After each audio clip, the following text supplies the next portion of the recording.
We have been discussing different ways to make material harder. We have discussed 4 different strengthening mechanisms. But what happens if the material is too hard? If we want to have it softer, or if the material has lost its ductility and we want to deform it further? That's a rather common situation when you want to deform a material, and we have now learned that due to strain hardening, it becomes harder and loses its ductility. And if we want to do even more deformation or forming of the material, we need to do something.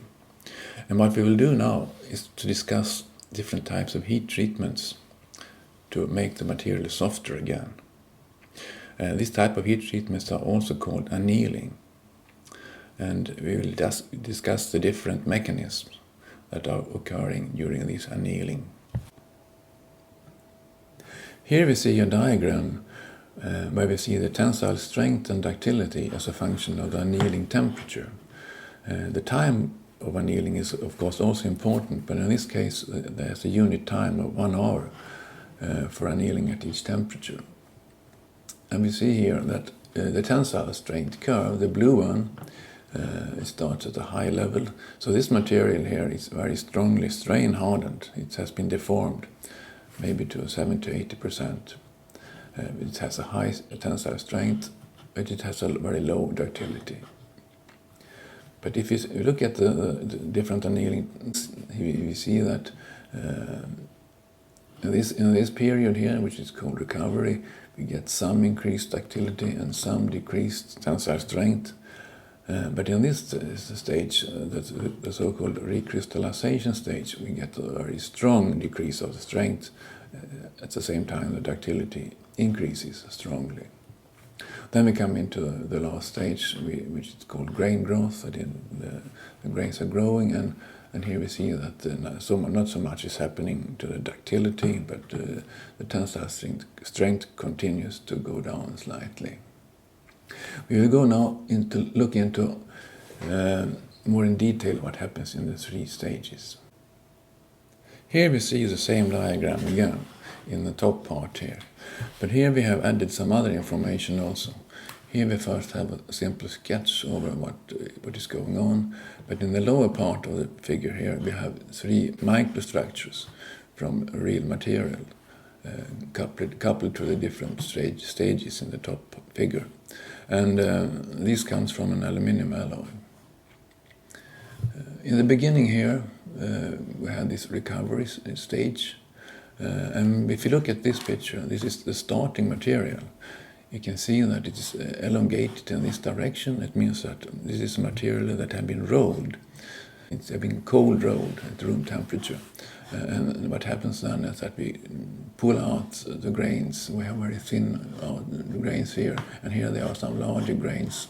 We can see that they are pulled out in the rolling direction. So this material is very strongly strain hardened and deformed maybe 70–80%. And if you look at the first stage, it's called recovery, and that we can't see any effects of. Actually, what is happening is that some of the dislocations that are locked to each other are loosened up. The locks are loosened up due to the lighter rise temperature. This happens when it comes up to 100 and 200 degrees in aluminum alloys. You get some kind of softening of the material, only due to that some of the dislocations can start moving again. But in the second stage, when we have really big effects here, something happens that's called recrystallization, and that means that new crystals are forming. So if you look in this picture and compare it to that one, we see that here we get some small black and white areas in these regions especially, and also in that region. But also here remain some of the larger grains from the rolling. But the new grains, they are not elongated, they are more equiaxed, and they are very small compared to the old grains. So we start forming new grains, but the higher temperature we use for the annealing, the larger the grains will be after 1 hour. And here actually the whole structure has formed new grains, and all the old grains has disappeared. This type of process, the recrystallization, is using the stored energy that has been pressed into the material during the deformation. Here a lot of dislocations have been formed and moved and locked each other, so have a lot of energy stored. And that energy can be used to form new grains. And the new grains contains much less dislocations. The new grains are really soft. So that's why we get this effect that the ductility increases strongly as the new grains are forming. So when we come here, the structure consists of totally new grains with very, very, very much lower dislocation density than the material had from the beginning. So now we come into the next stage, which is called the grain growth stage. And also here we see that we get some strengthening decrease. And then if we look at the structure, we will see here that here the grains are much larger than they were here during the formation of the new grains. So during this period we get a growth of the grain sizes. We can also follow the grain size growth on this curve here.